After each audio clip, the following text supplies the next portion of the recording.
Number 10 from 1911 from Malapatan, Sarangani Province. Ug ang nasa ika-4th spot, boat number 09.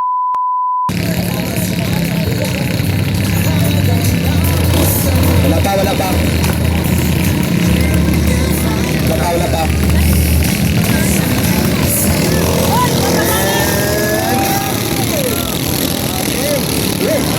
Pating kusuga atong Gangat Sports from Team Sports Pacific. Okay. Tanaw na ito ha. Kinsay nakauna dito sa second boya. Okay, so for the first time, we have the Sports Pacific. Ang Gangat Sports ang naguna karon. Okay.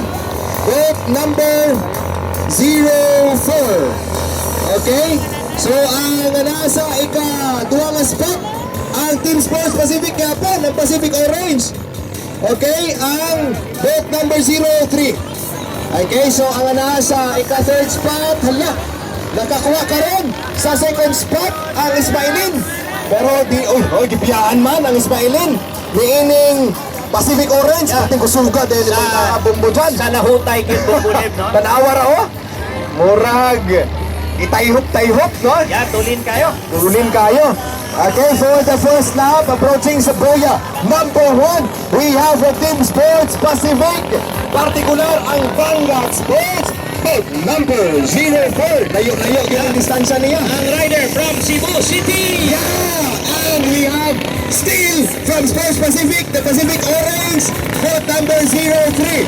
Ug ang nasa ika-third spot, boat number 10 from 1911 from Malapatan, Sarangani Province. Ug ang nasa ika-fourth spot, boat number 09. Uy, kasigsap from Balot Island, Sarangani Province. In boat number 22, Ug bumbulim. nasa ika-fifth spot, boat number 22 from Ornaisa.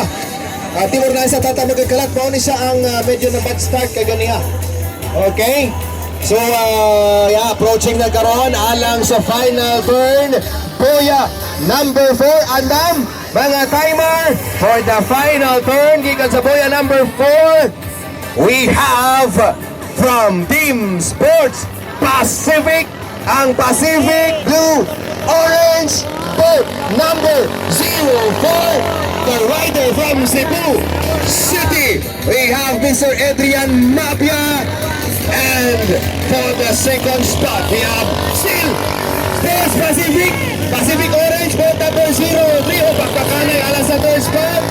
Pero nakuha sa 1911, the Power Blade, boat number 10. At ang fourth spot, ang boat number 09 from Team Ismailin. And we have for the fifth spot, boat number 22, Tata, Tata magkakalat. Magkagalat from Malapatan, Sarangani Province, Team Ornaisa.